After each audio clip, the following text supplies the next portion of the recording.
Let's make some beautiful things with resin. So today I'm using this Let's Resin Deep Pour Epoxy. It's a 2-to-1 ratio epoxy. So you need 2 parts A to 1 part B, and we're going to mix it up right now. I was working on quite a few projects when I made this video, but if you wanted to just make the crystals that we're going to make in today's video, I would mix up 6 ounces on day 1. So you would do 4 ounces of part A, what we just poured in our cup, and 2 ounces part B, 2 parts A to 1 part B. And when I mix up 2-to-1 ratio epoxy, I like to think of increments or measurements of 3 ounces. So 3 ounces, 6 ounces, 9 ounces, 12 ounces, 15 ounces, 18 ounces, and so on. It's different than 1-to-1 ratio epoxy because it is 2 parts A to 1 part B. So after you have your 2 parts A to 1 part B in your mixing cup, you're going to mix that up for 3 minutes. You want to mix slowly, scrape the bottom of your cup, scrape the sides of your cup, scrape off your stir stick. You don't want to really whip it up. Just take your time and mix slowly. I like to use silicone spatulas like this to mix up my epoxy because the wooden stir sticks are not sealed or treated in any way, so they will leak air into your epoxy. And like I said, I was working on a lot of different projects when I made this video, so I mixed up 24 ounces. So I did 16 ounces part A and 8 ounces part B.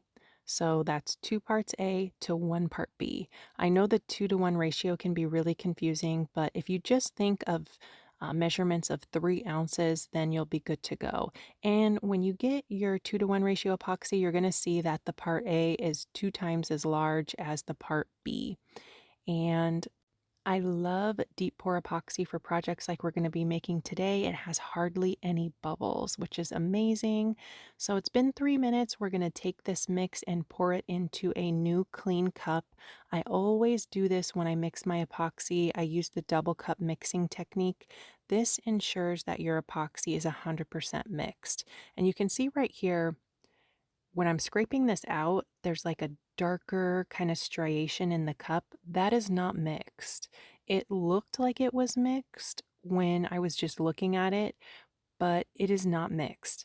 So if you guys mix your epoxy like this with the double cup mixing technique, your epoxy is going to set up perfectly every single time. And as long as your measurements are correct. So you scrape every single drop out of that first cup. That's why the spatula comes in handy. You can really get every single drop. And then I'm going to mix it up for another 3 minutes. You can really see right here, see those striations in the middle of the cup? That is not mixed. Even though it looked like it was mixed, it was not mixed. So definitely mix your epoxy this way. I know it takes another cup, but it will ensure that your epoxy is completely mixed. A lot of times when your resin doesn't set up, it's because your epoxy is undermixed or your ratios were not completely equal or your workspace is too cold. Resin loves to be warm to set up properly, at least 70 degrees Fahrenheit, I would say. I do all my resin in my garage, and I had to have like a special heater installed in there just so I could do my resin. But if you live in a place where it's warm most of the time, then that wouldn't be an issue. But just make sure your workspace is about 70 degrees Fahrenheit and you won't have any issues with your resin not setting up because it's too cold. So we mix that up for 3 minutes. Now we're good to go. We're going to be using these 2 crystal molds today. This is a fine mist spray bottle. I have 91% isopropyl alcohol in there. I just sprayed the molds with a few spritzes of that. This helps prevent bubbles. And these molds you can get from Let's Resin. Discount code NAPTIME will give you a discount. I love Let's Resin molds because it'll tell you on the side exactly how much resin the mold takes. You can't really see it, but it's off to the side here. There's a little imprint and it'll tell you exactly how much you need to fill up the mold. We are just going to be filling up the crystal points in these molds. We're going to be doing these in 2 different layers. So that's really it for the big crystal on layer number 1. Same thing on this one. Just going in with that clear and filling up the crystal points. And look at how crystal clear that deep pour epoxy from Let's Resin is. It's so amazing. It works great for projects like this or deeper pours. I wouldn't use it for thin pours, for thin molds. It definitely works better in thicker molds. So this is the next day, day number 2. I mixed up my resin just like we did on day number 1, and I'm gonna just slightly underfill the mold, almost fill it all the way up to the top with that clear. And did this because we're going to be using some dichroic glass, and I did not want that glass to sink, so I didn't add it on the first day. I wanted it to sit on top of that cured layer of epoxy we did on day number 1. So this is dichroic glass here. I'm just sprinkling that right on top of that resin that we put down. Now I'm going to take my little stir stick and wrangle these glass pieces to make sure they're sitting right on top of that wet resin, and every piece is covered with clear so it doesn't fall out when we demold it.